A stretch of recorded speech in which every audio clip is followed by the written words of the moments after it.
Hello and welcome into the 24/7 Sports Football Recruiting Podcast. I'm National Recruiting Analyst Cooper Petagna alongside 24/7 Sports Director of Scouting, and it is another great day to talk a little college football recruiting.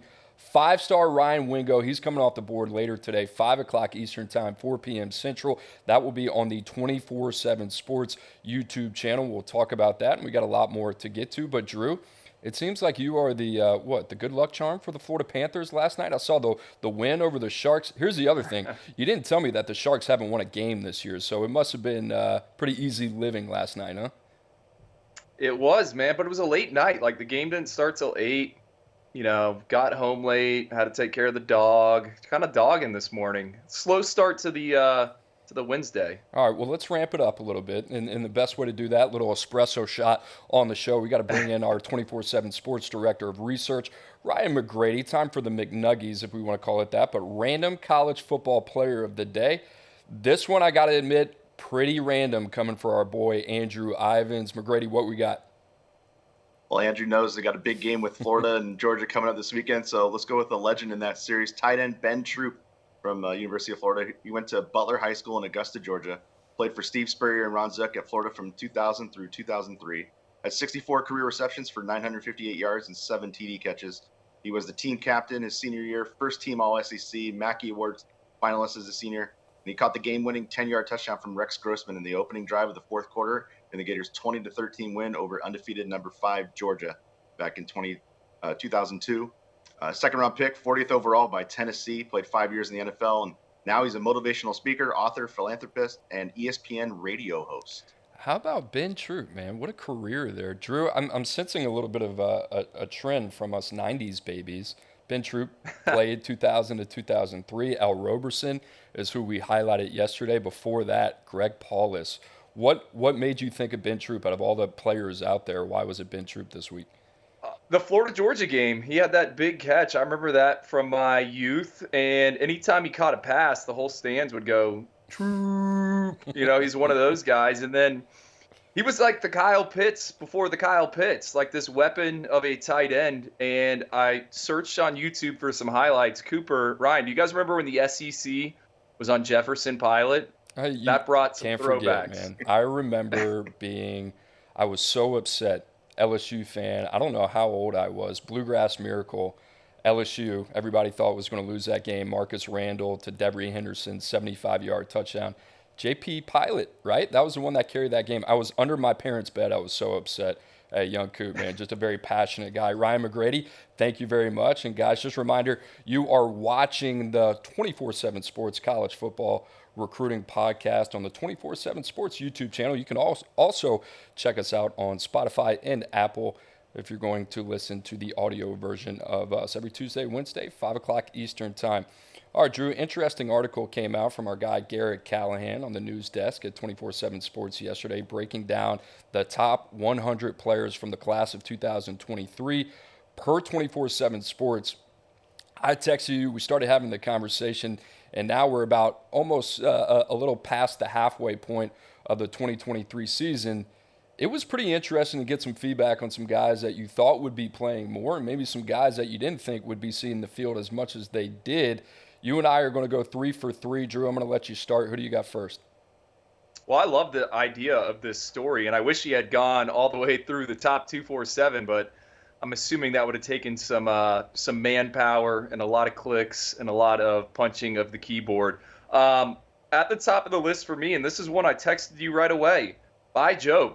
He's played 11 snaps for Michigan State so far this season. They all came in one game against Washington. And for those not familiar with By Job, this is a kid that moved to the United States when he was 18 years old from Senegal. He was on my freaks list. He initially had the aspirations to make the NBA and was a basketball player, found the game of football. Michigan State goes and beats out Alabama, Oklahoma. Vanderbilt was in there early. And he was awesome. I think he was one of the biggest surprises at the All-American Bowl. 122-inch broad jump, exceptional frame. You saw the twitch, and we were impressed with just how confident he was in that type of setting. This is a guy that doesn't really know football, and he was barking in the faces of offensive linemen. So to me, when I see by Job and we look at Michigan State, which is in a complete disarray right now, how is this guy not seeing the field? Because if he isn't, I think he's going to be a name that plenty of schools are going to circle as a potential transfer portal target. Hey, come here and we'll get you on the field. Now, I'll add this, Cooper. I did do some research. Job was listed as quote unquote out for the Michigan game, so he might be dealing with an injury, but still, I mean, 11 snaps for a team that doesn't have much going for them, a bit surprising to me. He would be a prime, like poaching candidate. And I referred to it yesterday. Those conversations between teams and potential prospects that they have identified already before the transfer portal has even opened up in December, those conversations are happening right now. And I think this article is pretty timely, right? Because guys like By Joe, who we had as a top 10 pass rusher in the country, one, Drew, that's a premium position. Two, he's coming out of Oklahoma, right? Geography kind of plays a part in this as well. But I'm glad you started with him. He seems like kind of like the low-hanging fruit, and then you toss in the Mel Tucker situation. These are the type of guys that I think right now their phone is probably ringing off the hook. Michigan State's captain has already announced that he's going to be in the transfer portal. I mean, it's open season on that roster with no certainty as to who's going to be leading the Spartans in 2024. I would think whoever steps in, like By Job, is one of the first meetings they're going to have. And to speak to your point about schools figuring out potential transfer portal target lists, in the past 24 hours, I've had texts from personnel guys. Hey, do you know any quarterbacks entering the portal? Hey, we're looking for a defensive tackle. Any names you're hearing? So yeah, those feelers are going out, and they have been for a few weeks now. Those whispers certainly getting louder. Drew, I'm going to go with another pass rush. I'm going to go with Keon Keeley, one of the top ranked players in the country, the number one defender in the country per 24/7 Sports, and a guy that we loved. And when you study Keon Keeley, this is a guy that just checked every single box, had a huge week in San Antonio at the All-American Bowl. He has played 0 snaps. Big old goose egg, Keon Keeley, a guy who had 16 and a half sacks as a junior, showed up on the national stage after a nationally televised game against the number one player in the country in Arch Manning, in which Keon Keeley dominated. Drew, you put it into context a little bit. Alabama, right? They know a thing or two about defense, and you look at the guys ahead of them, Dallas Turner, Chris Braswell, arguably one of the best pair of pass rushers on the same team in the country. You got Deontay Lawson, Jahad Campbell, who we talked a little bit about yesterday. The other thing is this a Keon Keeley thing, or is this just an Alabama thing, right? You look at Yanze Pierre, another 5-star pass rusher who signed with Alabama last year, 0 snaps. Quay Russaw, another guy that we had in the top 64, technically a second-round type of projection for us, 0 snaps, right? The only guy from that group who has played up front has been James Smith, and I think if you would have asked both of us who would have been the guy to play the least amount of snaps out of that group, it probably would have been James Smith. So a little bit of a surprise there, but I think this is more about Alabama being in a really good position at the outside linebacker jack position, and Keon Keeley is just going to have to wait his turn like a lot of very good and productive pass rushers that have come before him. So this one right here, I'm not as panicked on. Few thoughts. First thing, does this speak to Caleb Downs, just how insane of an individual he is, that he is essentially this cheat code of a safety on Alabama's defense? The second thing, Cooper, I think when we evaluated it and when we ranked Keon Keeley, we said we viewed him as more of a traditional kind of even front pass rusher, right? And he's now working in that 3-4 jack outside linebacker role. If you go and you read what Nick Saban said back during the preseason camp, there's a bit of a learning curve. And I think the other thing with Keon Keeley is he did not enroll early, right? So he didn't get that 6-month jump start, those 15 spring practices. I'm not hitting panic on this at all with Keon Keeley. It's certainly notable that he has not played any snaps, but Dallas Turner, Chris Braswell, I mean, those are two guys that the folks in Tuscaloosa have long been high on, and we're seeing him have a huge impact here in 2023. No panic on Keon Keeley. I expect him to have a huge year, make a big leap in 2024. Drew, your next guy, pretty crazy stat here, has the second most snaps of any player in Texas's secondary. He is yet to start a game. That is former 4-star, top 247 defender Malik Muhammad.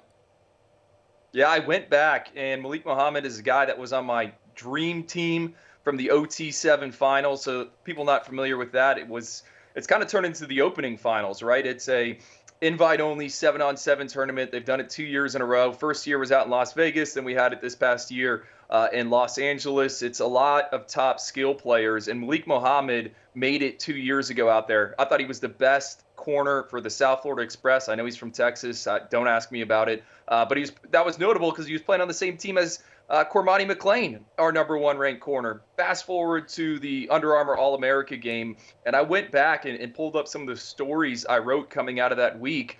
And one of the big takeaways is, like, where are the cornerbacks? It didn't feel like any of these perimeter defenders kind of separated themselves from the rest of the group, right? Cormani was dealing with an injury. I thought Des Ricks was fine.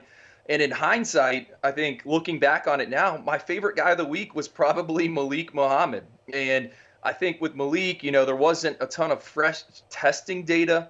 He wasn't a track kid. He transferred high schools before his senior season. So it was a difficult evaluation in terms of just the data points and the exposure points. But every time I saw him, he performed well. Now, I am a bit surprised that of all the top 100 corners, he has gotten the most snaps. But the eyes don't lie sometimes, and I thought he stepped up in notable moments. He was over 6 foot, I think 76-inch wingspan. He checks off a lot of the right boxes. Well, you think about it too, right? Not just Malik Muhammad, but think about what Texas did in that 2023 cycle on the defensive side of the ball. Anthony Hill has been a huge contributor, really kind of changed the outcome of that game against Alabama. The other guy who's had to step up since the Oklahoma game, Derek Williams, right? Played a lot of snaps for Texas as well. Drew, this is the first one where we've gone the opposite way, right? Where the guy has maybe played a little bit more than what we thought. And Malik Muhammad, you think about that. Why has this guy played so much, or why is he prepared to play over 240 snaps as a true freshman?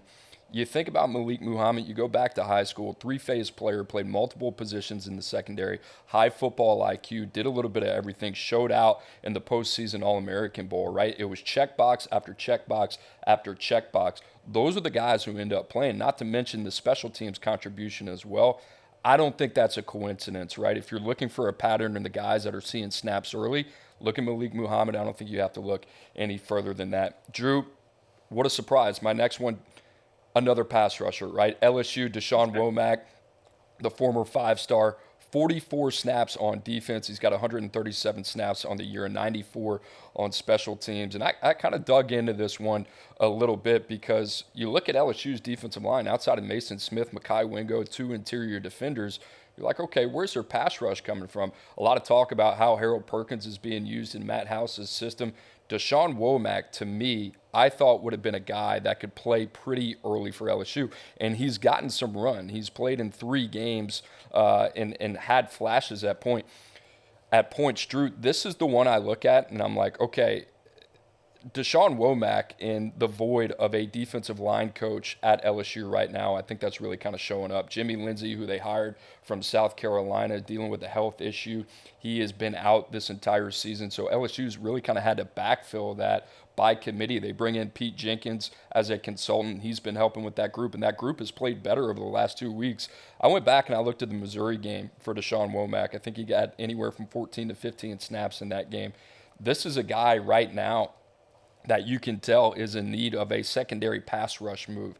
He's going out there trying to win with his athleticism, his speed, his power, the same way that he did in St. Francis and Baltimore. That's not the same game they're playing in the SEC. So I think this is a guy, he needs more reps. I think he can help you situationally. But once you kind of look under the hood a little bit, I think it makes sense that he's not getting as much run as I thought he would. But I expect to see him more in the second half of the season. I was going to say, is this a Deshaun Womack problem or is this an LSU problem, right? Is he getting the coaching that he needs? Obviously, an unfortunate situation there. I said it a few weeks ago on this podcast. Hey, if I'm an LSU fan, the name I have circled for that potential opening, Jason Taylor. We just saw Ruben Bain, what he was able to do for Miami against Clemson. Like, I'm not trying to connect the 2 dots, but I think if you had to make a defensive line hot board, I always love those, right? Not the head coach hot boards, the position coach hot boards. Those can get a little interesting. I would think Jason Taylor's name would be on there, but not only Deshaun, what about Quincy Wiggins, right? He was a top 247 guy for us. in his second year. His snap counts on the lower side as well. So that when I see Deshaun Womack's number, I think more, hey, is this LSU's problem, or is this the players, not getting the job done? And Coop, didn't most of those Deshaun Womack snaps come against Army? Like a good chunk of them, correct? I don't think he actually played that. I think he played in cleanup duty. That was a shutout for LSU. That game was well in control in the first half, 38-0 at halftime. I think the majority of his snaps over the last couple of weeks came against that game against Missouri. I think LSU wanted to know and see what they had in Deshaun Womack. I don't think he's there yet. I think it's a little bit of a perfect storm for Deshaun Womack. I'm not putting it on the player, right? I think this is a culmination of LSU being in an unfortunate circumstance. And Drew, I think LSU knows that they got to get the point of attack right, and they got to get back to who they are, who they have been in the past. I would guarantee you that whoever they hire next is going to be top 5 paid at that position for a defensive line coach in the country. Jason Taylor seems to be the name that we have circled. Obviously, his son plays there as well. I think that'd be a great fit. We'll see other names out there as well. All right, Drew, sticking on the point of attack, offensive lineman Monroe Freeling, a guy that we really liked a lot, was in consideration for a 5th star late in the process. 196 snaps on the year for the University of Georgia. Stepped in for an injured Xavier Truss. Could see him this week with Amarius Mims still battling an injury as well, right? So big spot. I think the game against Vandy was a little bit of a mixed bag in what we saw in limited time. But in terms of like the physical traits, what this guy will be in a year or two down the line, Drew, he's got all the physical clay. I think this is kind of just more learning on the job for him right now.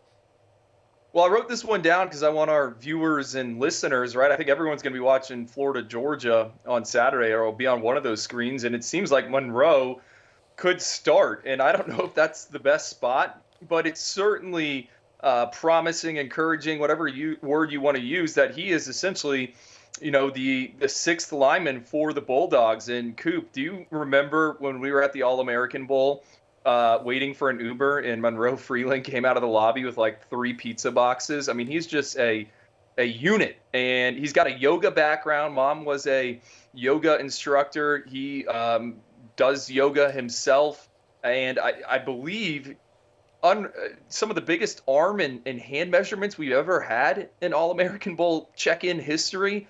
I mean, not surprising that they're trying to get him involved, but I didn't expect him to be in the mix year one. Injury is forcing him into it, and I'm excited to see what he could potentially do the rest of the season if he has to make a start in the SEC. Potential big opportunity for Monroe Freeling against Florida, rivalry game in Jacksonville this weekend. We'll see if he gets the nod there. All right, Drew, my last one.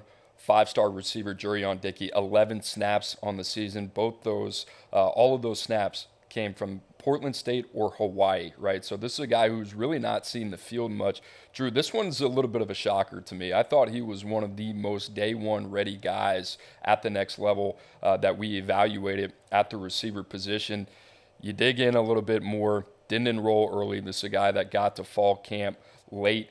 And you think about Jurion Dickey, the 11 snaps and who he's playing behind. Troy Franklin's had a heck of a year. Tej Johnson as well, the transfer, Trayshawn Holden, and then the USC transfer, Gary Bryant. That being said, this was one of those guys that I thought, similar to some of the other guys that we've talked about, Hakeem Williams really kind of coming on in the second half of the season. You find a way to get involved in your offense, but if you look at Oregon, what they've been able to do on the offensive side of the ball under Will Stein, they were one of the most productive offenses in the country, very prolific in the passing game as well.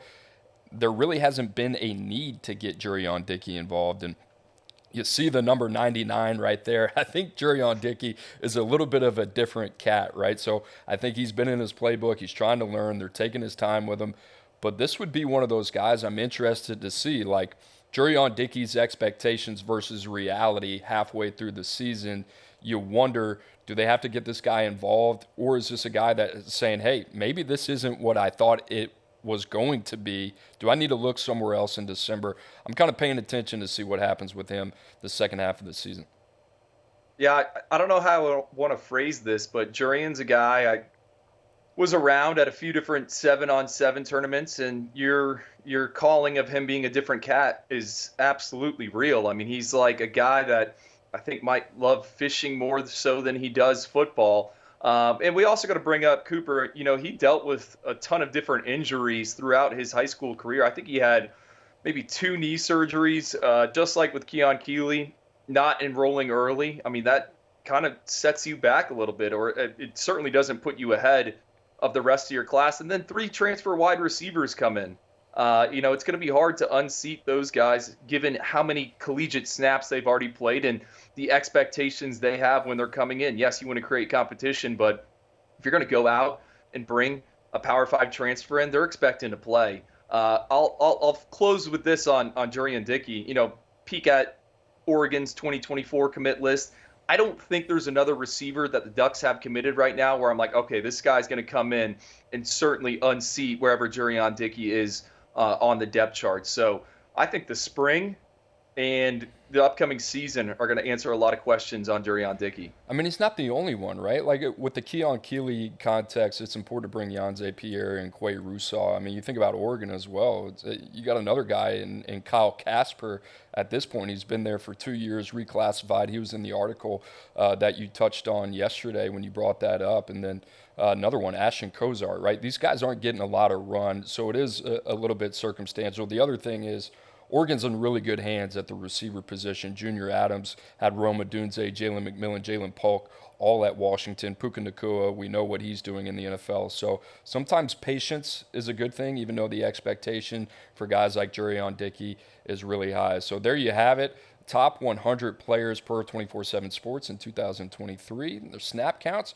Drew, great dialogue there. Now it's time to talk some quarterbacks and the guys at the top of the list in 2023. Everybody's favorite talking point. Arch Manning, Nico Iamaleava. Drew, only 16 snaps between the two of them. Ryan McGrady, I mean, do you have any context here before Drew and I just kind of start, throwing out wild, ideas for the second half of the season and why these guys should be on the field? Yeah, no need to panic yet if you're a true freshman quarterback. There's only been 11 that have started a game this year. You have guys like Emory Williams, who had the big upset over Clemson last year to be the first true freshman quarterback to defeat Clemson since 2010. You have Dante Moore, started 5 games. He's 3-2. Jaden Rashada started week 1 as a true freshman. He started the first 2 games of the year for Arizona State before he got injured. But for Arch and Nico, they're just waiting their time and getting their reps with the second team and hoping to get on the field in their true freshman year. All right, Drew, I was thinking how we kind of approach this segment, and I guess you can make the case for and the case against playing a young quarterback, especially with these two who have the expectations that they do. So let's start with Nico at number 2. I would make the case for, right? I think over the last week we've been talking about, all right, what's the pathway forward for a guy like Nico? You look at where Tennessee is in the season, disappointing loss against Florida earlier in the year, right? And then a loss against Alabama where you're up by 13 points at half. Here's what's left on the schedule. The final 5 games for Tennessee. They go to Lexington this week, going to be a tough matchup. UConn at home, and then at Missouri, Georgia at home, Vandy at home, right? So they got some tough sledding. I don't think any of these are gimmies really outside of UConn. Here's kind of where I sit on this. If they lose this week in Lexington, I think you got to reevaluate going into that UConn week and try to find a way to get Nico some run. I think this guy is immensely talented. But the other part of this, Drew, is a big picture of what do we have going into next year, right? And what do we need to do? If Nico is not ready, that might mean he needs another year, and then you got to go back into the market and maybe try to find a Band-Aid for a year. So I think Tennessee's got an opportunity. Here's the thing. Nico didn't play a ton of ball in high school, right? This wasn't a guy that played over 30 or 35 games or anything like that. I think these reps are valuable for him. I also think that he is dynamic enough of a player that these will serve him well in the future, and I think he can come in and contribute. You think about Tennessee, Drew. How about this? When you think about a Josh Heupel offense, 75th in passing offense, no 300-yard passing games this season, right? I also think that, hey, it just might be the time to make a change, but I'm going to wait and see what happens after Kentucky, then I would reassess. So he's appeared in 2 games, right? That's what he's got, 2 games. UVA and also UVA and I believe Texas San Antonio. We might need some McNuggies on that, but yes. I think a key reminder here is the new redshirt rule, which isn't redshirt anymore. I mean, you can appear in 4 games and maintain that red shirt. I probably wouldn't be thinking about that with Nico. Digging into all this, Cooper, you know, I think just Josh Heupel's system is hard to learn, right? I think this is kind of a personnel thing for the Volunteers. Yes, Joe Milton.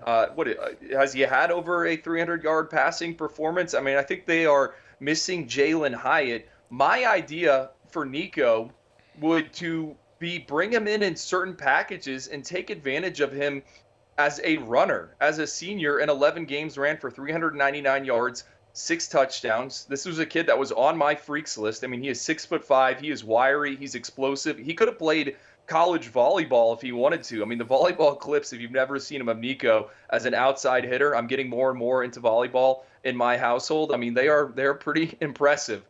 So we saw Joe Milton against Alabama. I think it was 15 runs most of the season. A majority of those were design runs. Josh Heupel, after the game, said, hey, that's helping us out with our spacing, opening some things up for us. So why not utilize Nico in certain packages like that, get his feet wet, and allow him and work him in? And then let's also talk about bowl season, right? Remember last year, how many guys opted out? How many young guys were just thrown into action? When we watched bowl games, it was like an exhibition, right? It was guys that were, hey, I'm off to the NFL. It was guys that, hey, I'm going to the transfer portal. And then there was a bunch of young guys who were like, well, I want tape so I can go in the transfer portal. I mean, we don't know where Tennessee is going to be in December or January, but do you want to save one of those 4 games and just let him go at that point? I think that's certainly a possibility as well. And then the final thing, I think it's hard for young guys to play in that Josh Heupel offense. I mean, you said Nico 16 snaps, right?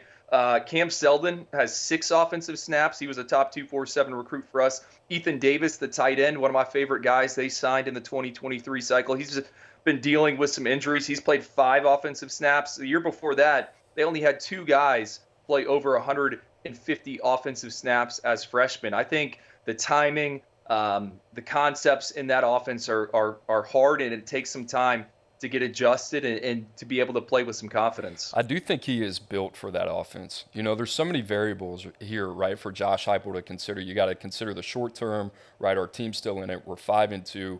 We got a lot of meat left on the bone, some big matchups coming up. Missouri's a good team. You got Georgia at home, right? So there's a lot to balance there. But long term as well, there's a lot invested in Nico, both on the field, off the field. You got to take that into consideration. And then I think the noise outside the building with the people who might be involved in that investment, you're probably growing a little bit louder and louder, and you want to see what you have, right? So, Ryan McGrady, I think you got some more McNuggies on Nico as well. Yeah, looking at Nico this year, he's played in 2 games. Week 1 against University of Virginia, he went 2 of 3 for 11 yards, and then he got in the game in week 4 against UTSA. He went 0 for 2 in that game. So 2 for 5 for 11 yards this year. I think the cat is special, Drew. I'm with you. I do think that's not an easy offense for a young quarterback to step into. And this is a guy that I wouldn't call him raw, right? But there's a lot of developmental upside. I think the reps are really important, regardless of whether or not he's going to be your starter going forward for the remainder of the season. That's a different conversation than getting this guy maybe 1 or 2 drives a game to start building his confidence and seeing some of the things that you need to work on from a live rep standpoint. Drew, the other guy that went back and forth with Nico last year was Arch Manning, right? And now we're in this situation. Quinn Ewers banged up against Houston. You got Malik Murphy, who was another highly touted guy in the 2022 cycle, had a really productive spring. That was a guy who got the call when Quinn Ewers went down against Houston in the second half of that game. Malik Murphy, Arch Manning, splitting reps. As of today, it seems like Malik Murphy's going to get the nod this upcoming weekend. Drew, for Arch Manning, I think this is a little bit different of a situation because of where Texas is sitting, right? I mean, this is a team still well within the reach of a college football playoff appearance, and is Arch Manning ready for that opportunity? I, for one, am really glad that he's in a situation that he has gotten to sit this year, and if there is an opportunity to play, that it's coming at this point in the season. I would not be surprised in a similar way that we have talked about Nico, that Arches will get maybe 1 or 2 drives. But I think it is fully dependent on what you get back from Malik Murphy. And everything we've heard about Malik Murphy is that Texas is really encouraged about where he is in his development. And I think it fully depends over the next couple of weeks. You got BYU at home, Kansas State at home, Kansas State playing great ball at TCU, at Iowa State. Both those teams have been down this year, and then Texas Tech, who's been down as well. So I think it's more called on if needed instead of, hey, let's throw this guy in there. I would agree. I think my takeaway from Sark's comments is like, how did he build one of the top quarterback rooms in terms of depth in all of college football? By coming out and saying, if we played today, Malik would start the game, but Arch would be ready to go.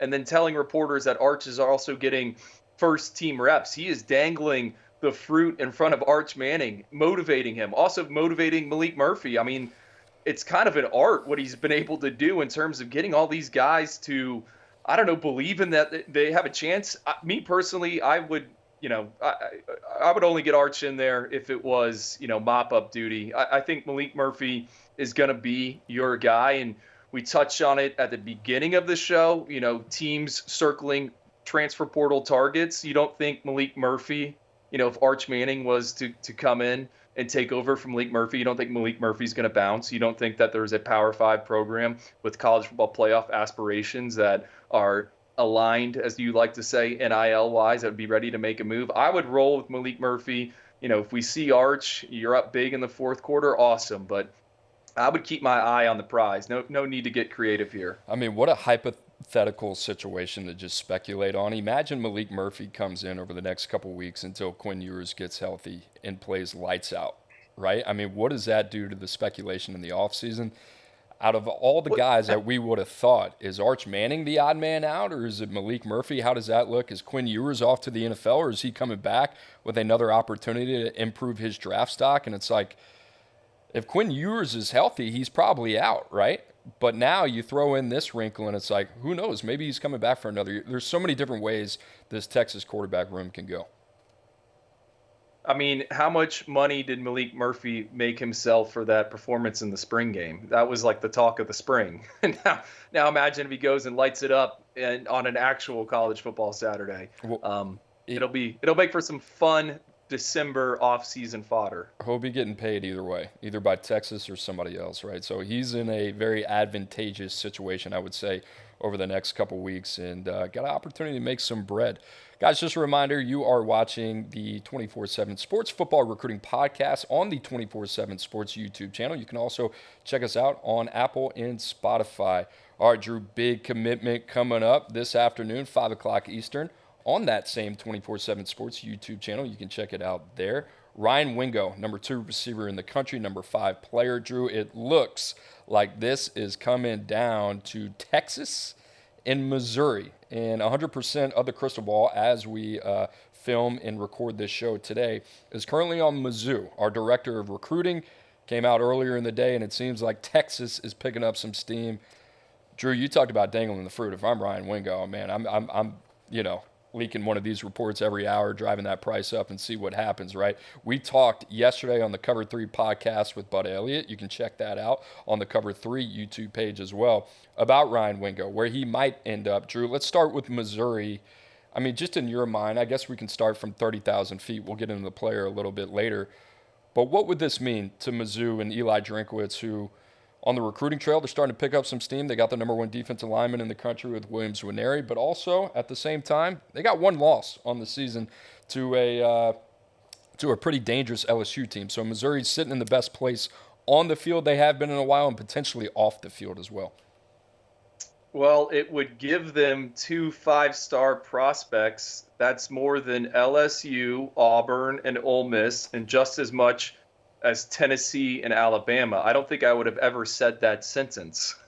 It's a little bit crazy to think about. And I think this would be the peak of Missouri recruiting. And Cooper, I said this on the Cover 3 podcast. We also need to bring up that the Show Me State has some of the most progressive NIL laws in place. Like, I don't know if it's ever going to get better than this, because they have 2 legitimate top 32 talents, and they would have both of them committed in Ryan Wingo and Williams Nwaneri. I think if you're Missouri, you would expect Ryan Wingo to come in and be another Luther Burden. And what's also wild to think about is if Ryan Wingo were to pick Missouri, he'd only be the 3rd highest ranked wide receiver signee for the Tigers, because you have Luther Burden ahead of him and then Dorial Green Beckham ahead of him. So it would be quite the statement. I think my spinning it forward, what's next? Can Missouri, go get some 5 stars outside of, their backyard? I would start to wonder about that, because we don't know what the season's going to look like, how they're going to finish. They, like you noted, only one loss. I just think it would be kind of the best recruiting class ever, and I don't know if they'd ever be able to top it. Well, I think it's smart. You got to start small if you're Missouri, right? Start in your own backyard, build from there, and then you got to win some games as well, which to their credit, they've done that. We talked about it yesterday. I think Luther Burden has played a huge part in this. Him and Ryan Wingo are very close off the field as well, but you consider the fact that Luther Burden was kind of the first guy in the Trailblazer to stay home, right? And now you see a guy that more than likely is going to be a first-round draft pick at the next level. It kind of gives Ryan Wingo a path forward. Drew, on the other side is Texas, right, who's getting ready to join the same conference in the SEC in 2024. So you think about this a little bit, and you wonder if Texas is saying, you know what, maybe we just stake our claim here and say, you're going to have to come through us for some of the best playmakers in the country. We talked about Arch Manning. We talked about Malik Murphy. They got a really good offensive line as well. It's a pretty interesting dynamic here. Here's the other thing, right? Xavier Worthy probably gone next season. Same with A.D. Mitchell, Jatavion Sanders. That's a loaded and very veteran group. Isaiah Nayer, one of those guys you can throw in there too. Outside of that, Jonte Cook, right? A lot of confidence in him moving forward. DeAndre Moore. And then if you throw in a Ryan Wingo, then you got your nucleus. You're feeling good about that. But Texas got a lot on the way out in terms of their production on the perimeter. Well, Ryan Wingo for them would be the first 2024 offensive commit where it would really get me excited and the juices flowing. Now, I like Jarrett Gibson, who they have committed. I think Jordan Washington, the tight end, I see the idea and thought process with him. But this class, they've got a 5-star on defense in Colin Simmons, but I think it's lacking the star power on the offensive side of the ball. Ryan Wingo absolutely changes that. And then you look, you're pairing him with Jonte Cook, who I think is, I always say he's got rubber bands for knees. I think he's your slot option. DeAndre Moore. The future of the wide receiver room, it's like building a basketball team. I think Ryan Wingo could be that perimeter outside target. And I know you wanted to talk about the player. I was trying to find a clean comp for Ryan Wingo. I couldn't really find one. I can't settle on a guy, but he does remind me a little bit of Calvin Ridley when he was at Alabama. Calvin Ridley, a lot of catch and run. Put on Ryan Wingo's highlights, it's a lot of catch and run. He's this big target, but he's shifty and elusive with the football in his hands. And when Steve Sarkisian was the offensive coordinator at Alabama back in 2016, guess who led the team in receptions that year? It was Calvin Ridley. So I could see him slotting in perfectly, and I just like the diversity they would have with that wide receiver room. Yeah, the name that kind of came up for me, ironically, was Luther Burden, right? And Luther Burden, there's 3 inches in terms of the difference in terms of the height between Ryan Wingo and Luther Burden. Luther Burden's at 5'11", but he's 200 pounds plus, right? A big part of his game coming out of East St. Louis was the physicality, but it was also the run after catch, super dynamic in terms of that part of his game. The other thing about Luther Burden that I like, Missouri's ability to use him at different parts of the field, especially out of the slot, has kind of added a nice wrinkle for them. I think Ryan Wingo can give you the same thing. Drew, I don't think there is a clean comp for them, right? I mean, he's 6'2", he's 205. He's got a 10.55 to his name as well. He's super dynamic. His best football is all ahead of him, right? The player development part for him is going to be really important. A couple names that came up, we love A.J. Brown. Jurion Dickey was the same type of comp there as well. Traylon Burks, another guy. I don't think that's a clean comp, but when you think about receivers over 210 pounds plus, that's a really limited field that you really get to choose from. So Ryan Wingo, super dynamic guy. And he was on my freaks list for 2024 or 2023. I don't know what year we're in. But our buddies at Tracking Football, and I don't think we've discussed them much on the podcast, Tracking Football, right? You know, they take into account the track data, the sizes, the positions, and they produce a PAI score, right? 5.0 is perfect. Not Luther Burden, excuse me. Ryan Wingo is 5.0, and that's because he went 10.5 at the Kansas Relays at 205 pounds. Like, we always throw out these track data and whatnot from a scouting perspective, right? Someone over 200 pounds moving that fast is very, very rare. Ryan McGrady, the Nostradamus. Believe we have some McNuggies on Ryan Wingo. Yeah, Ryan Wingo would be a big get for either Missouri or Texas, especially for Missouri. It would be their third 5-star commit since 2012. You mentioned, Andrew, earlier, Dorial Green-Beckham back in 2012, the second-ranked overall player in the country, the number one wide receiver, committed them in 2012, and Williams Nwaneri here in 2024. So it would give Missouri a big boost in their rankings. They'd move up to 30th in the 2024 rankings if he commits there. And it would give Missouri 2 5-star commits and 2 top 5 overall players in the same class for the first time. But if he chooses Texas, he would move Texas from 16th to 13th in the rankings, and he would be the 6th 5-star commit for Sark in the last 2 cycles. Literally a needle mover. That's what we would call him. Dorial Green-Beckham. I mean, what a blast from the past. Where did he go? Second round, Philadelphia Eagles? Is that right? Nostradamus? Yes, right. Is that right? We need a fact check. Right. Yeah, we can come back. We can come back to that. All right, Drew, let's get out of here on a preview of the 2025 running back, Justin Baker, out of Buford High School in Georgia. And this guy, it seems, Tennessee, the leader in the clubhouse. He's got a decision coming tonight. South Carolina also in there as well. He has visited unofficially both of those programs this year. 3-star running back we have is a 87 overall, 5'9.5", 205 pounds. Drew, what do you like about him? Well, he backed up Justice Haynes last season at Buford High School, and it's not surprising he didn't get a ton of carries when you're working behind one of our favorite running backs and a guy that is now playing for Nick Saban. I got a chance to see Justin Baker as a freshman at the FBU Freshman All-American game 2 years ago. Was at Buford's opener against St. Francis Academy. I mean, he's under 5'10", but he is rocked up. I think Tennessee, I can see him fitting in that offense. He reminds me a lot of current Vols running back Jabari Small. He's kind of a one-cut-and-go runner, has some burst, physical, hard to get on the ground. I think he's going to potentially offer 3-down capability at the next level in terms of the ability to pass pro and then leak out of the backfield and catch some passes. Has done that a little bit at Buford. And if Tennessee were to get Justin Baker, it just continues their momentum in the Peach State. That would be the third commitment from Georgia in the 2025 cycle. They got 4 of them in the 2024 cycle. That includes Mike Matthews. And then in 2023, they took 6 kids out of the state of Georgia. So I've been noticing that as a trend ever since Josh Heupel has got there to Tennessee. They've put a priority on really the Atlanta metro, and they're finding some success there. Yeah, they've been doing some work there in the Peach State. Drew, this is kind of one of those like sneaky pickups, right? In 2025 class, an 11-1 guy in the 100-meter, 22-8 in the 200. In terms of the production, I think the context is there, right? Backing up Justice Haynes, like you said, one of our favorites last year. But this is one of those guys, you turn on the tape, fits the mold of a Buford running back, right? Physically rocked up. I think he could get on the field early for Tennessee, does a lot, and has 3-down capability as well. Ryan McGrady, I'm going to bring you back just for 1 second. Did we get a fact check on the Dorial Green-Beckham? We did. He was drafted in the second round, 40th overall in 2015 by the Tennessee Titans. And just like our random guy of the day, Ben Troop, he was the 40th pick, second round for Tennessee back in his day. So Steel trap over here. I knew it was the second round. I got the team wrong, but that's all right. That's why we got McNuggies on there. Any other Petagna flags on the day or a clean game from the boys?